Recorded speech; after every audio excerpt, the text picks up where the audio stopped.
in this case as well. So please remember, ये बाहर में नहीं हुआ, ये एक मिलिट्री का कंपाउंड से हुआ है. It's the headquarter of one of the largest establishment in Manipur, military deployment, 57 mountain division. खुद का कैंपस से गायब हो गए. Thankfully, some of my party members have moved adjournment motion. It is obviously denied again by the government. They don't want to discuss Manipur.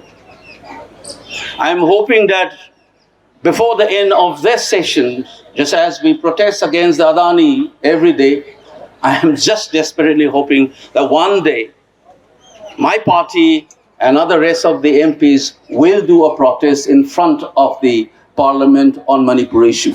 Despite the presence of the 70,000 troops, new troops, besides the all deployed soldiers in such a tiny state, how is that 60,000 people have lost their homes? How is that the death toll continue to rise even today? I can name one of them, Suvir Vomik, one of the prominent journalists. So he said that many of these groups, armed groups, were established to fight the Nagas and the Meitei armed groups. So, and you said this is an essentialized conflict, and you talk about the connection between the politician and the armed groups.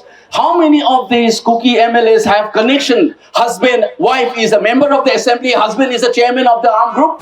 Crisis and a better sense should prevail among the Indian elites, particularly the BJP leaders, and they are doing more harm to this country than to Manipur through this violence.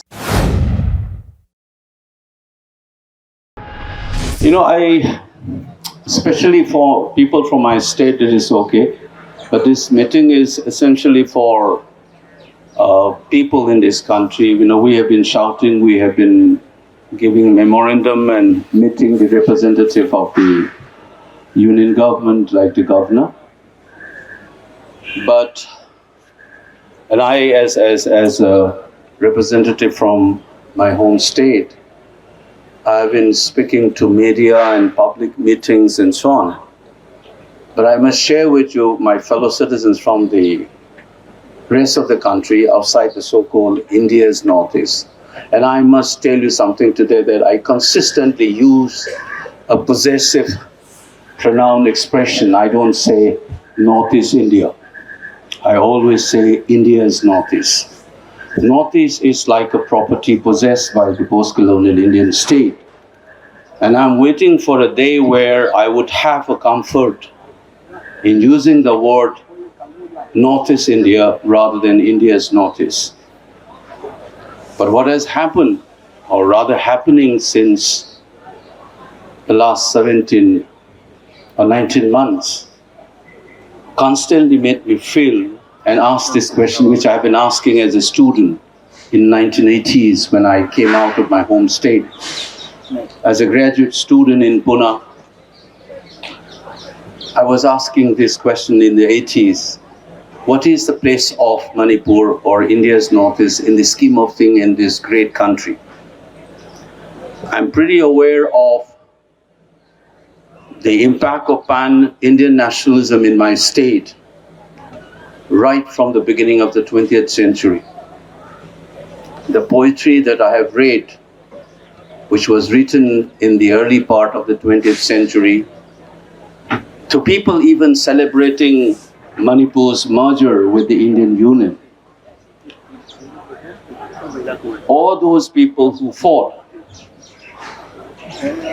as a part of the INA and the Subhash Chandra, or the fact that the generation in the 40s and the 50s, Subhash is a very popular name in Manipur, inspired by that national leader.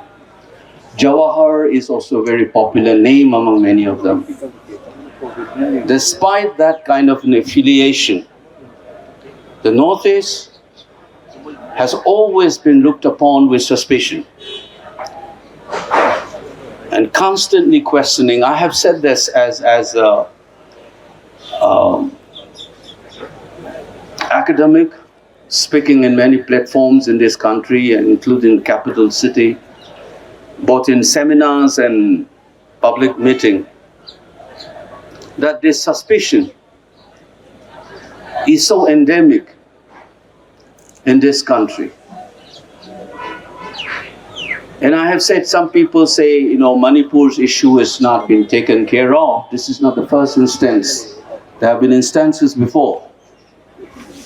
And I said this in a paper I wrote some 25 years ago. I said, people say it's a tyranny of distance. And therefore, it is a question of out of sight, out of mind. मैं बोलता हूँ, ये issue नहीं है. हकीकत में क्या है? Is the question of out of mind, therefore out of sight. This is 25 years ago I wrote राष्ट्र चेतना. उसी का एक हिस्सा नहीं मानता, तो आपके सामने होकर भी वो देखेगा नहीं, आप register करोगे नहीं. Since it is out of the mind of the Indian consciousness, even if it is in front of you happening, your mind will not register. I have taught students from Kerala to Kashmir, from Gujarat to Nagaland. I have my students who are senior faculty members in various universities and colleges across the country and abroad. And the feeling that I had as a young graduate student in the 80s, to the kind of articulations that I have done as a faculty in the last 30 years, all have come back again with this incident, the manner in which the government of India has looked upon the crisis in Manipur. I thought that things will change one day. The things haven't changed. That's a very bad feeling that I have, sitting inside the temple of democracy, the largest democracy in the world. As a member of parliament, as I said, I often ask myself silently, do these fellow members feel the way I feel? The way I feel about my home state and its place in this great country?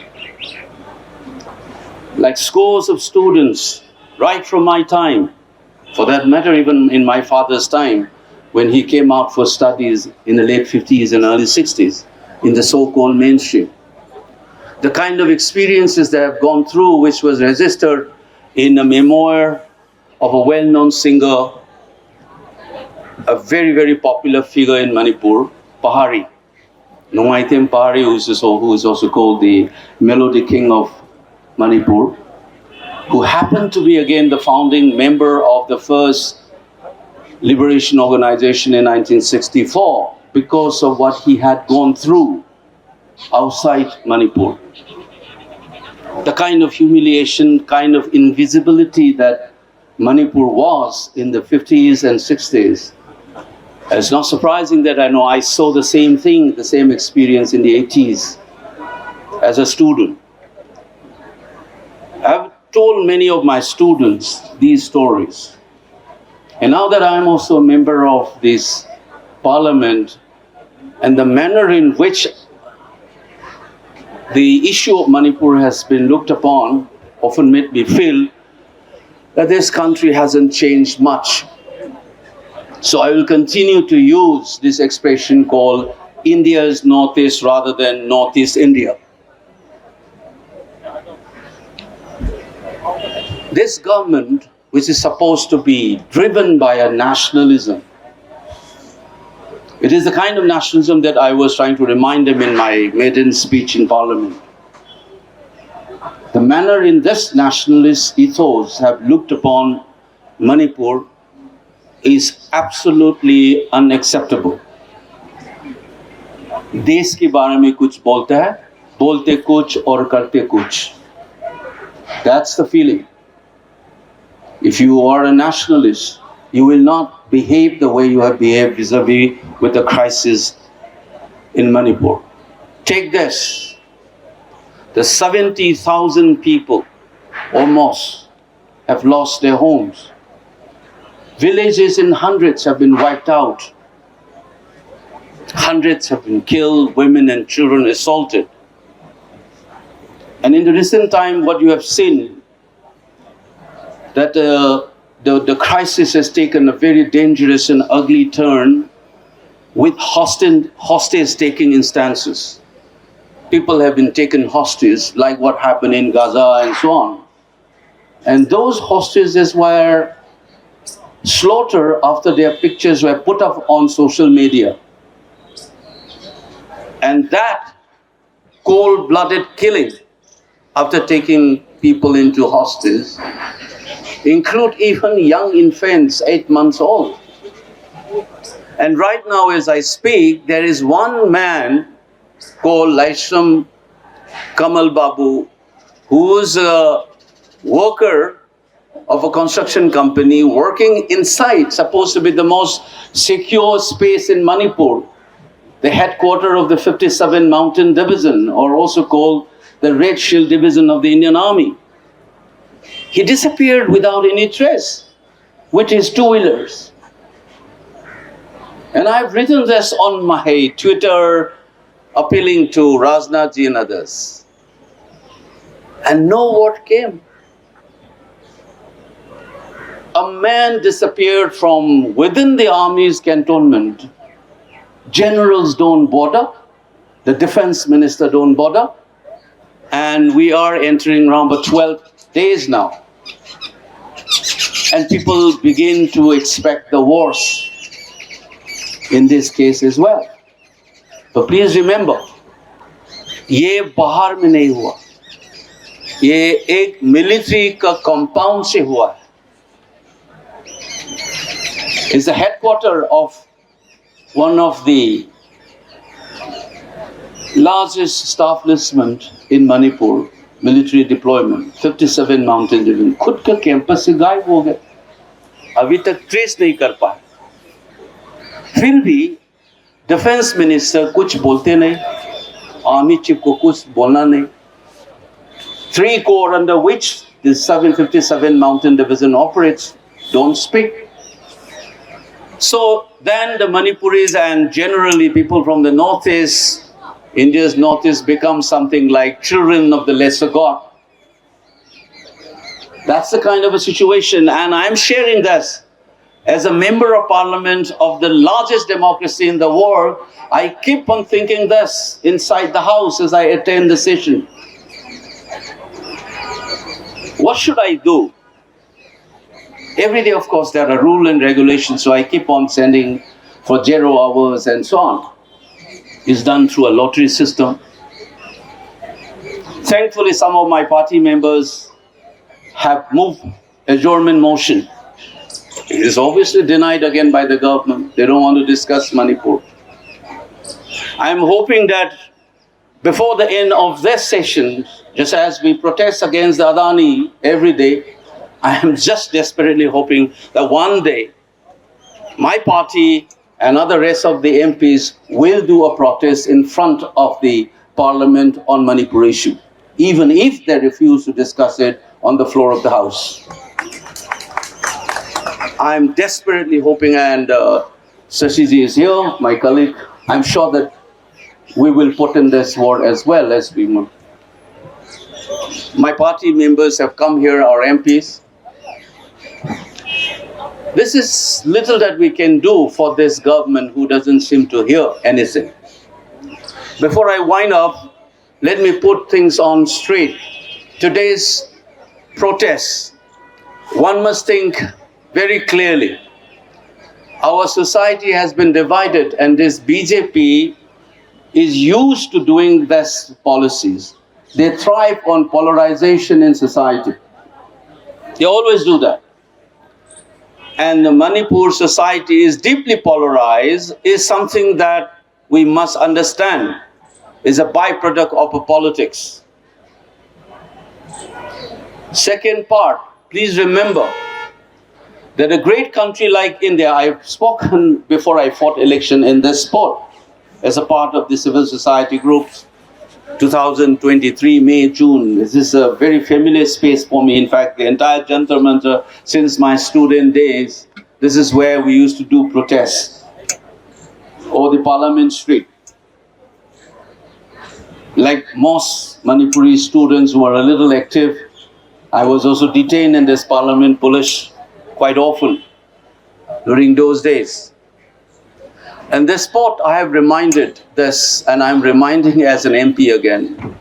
India, militarily speaking, is the fourth most powerful state in the world in terms of its military strength and power. It is the fifth largest economy in the world.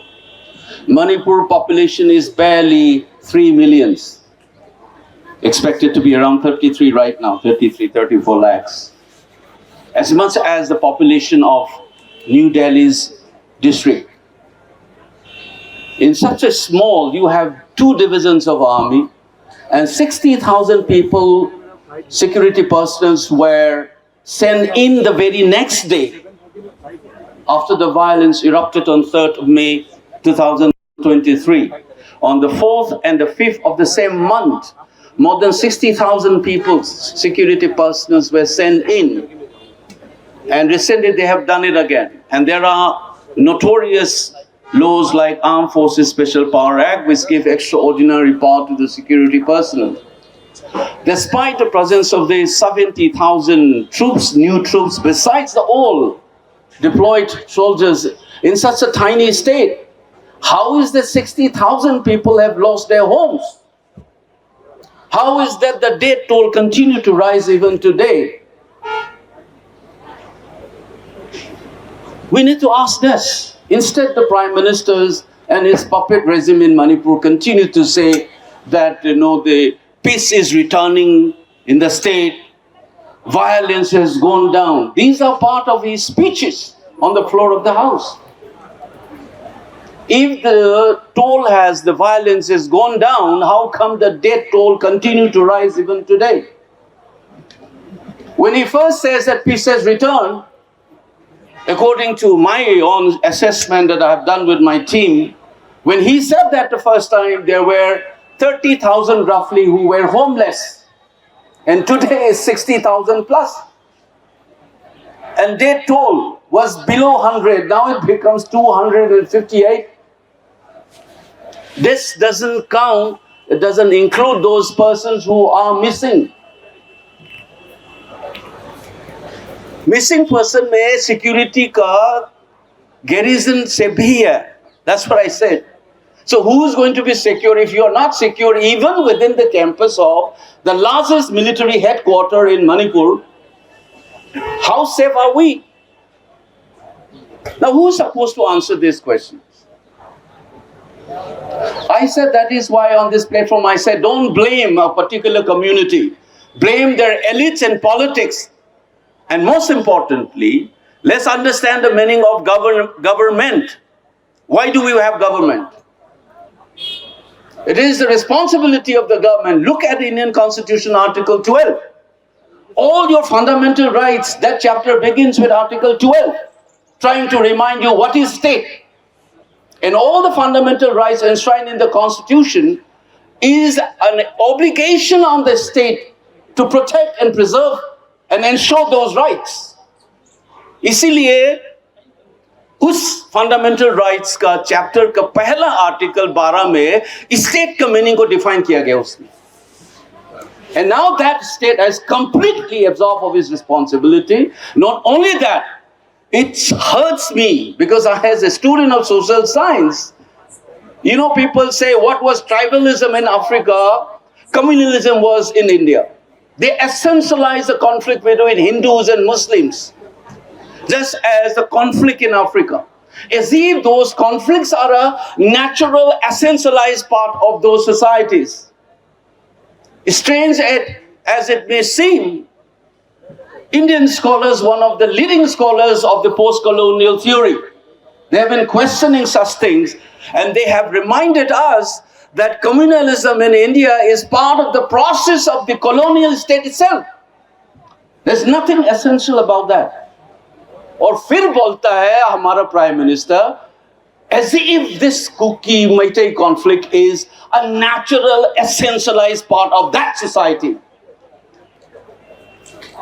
The fact is, it is a product of Indian state. Begin with the colonial state during British, the way they classify people, the kind of laws they have injected, the consciousness and practices created, which the Indian state continued. Many of these communities were armed by the security personnel and forces and agencies to fight another group. Everybody knows this.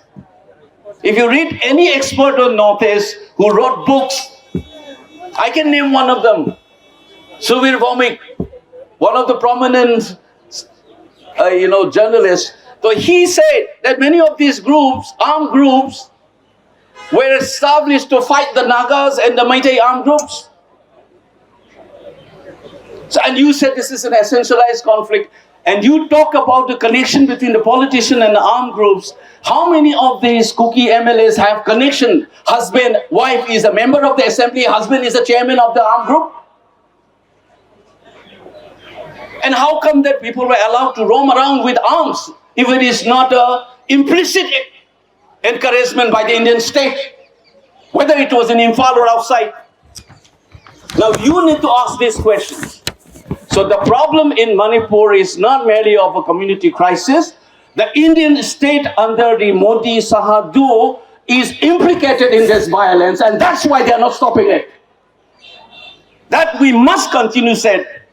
जब तक मैं इस house का member बन के रहूंगा, I'm not going to keep quiet. I'll keep on raising these issues. And that is one of the way to do it is here. We here in Delhi, you shout in Imphal, nobody bothers.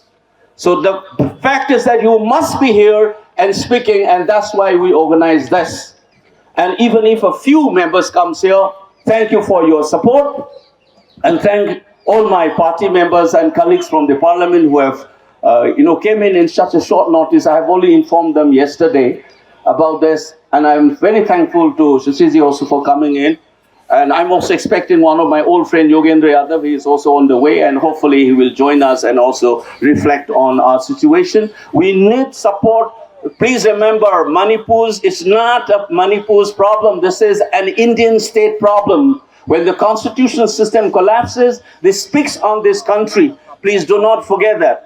As long as you think this has something to do with a distant place called Manipur, you are already pushing that people will begin all over again to ask this question, what is the place of Manipur in the Indian Union? And the remaining, these youths of Manipur and the Northeast in general will begin to sense what is our place even today in this country, depending on how we behave and how we react, respond to this crisis. And a better sense should prevail among the Indian elites, particularly the BJP leaders.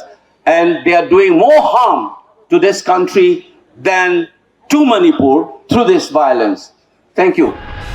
Stay ahead with our cutting-edge news app.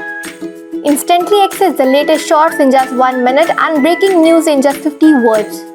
Download now for a smarter, faster news experience.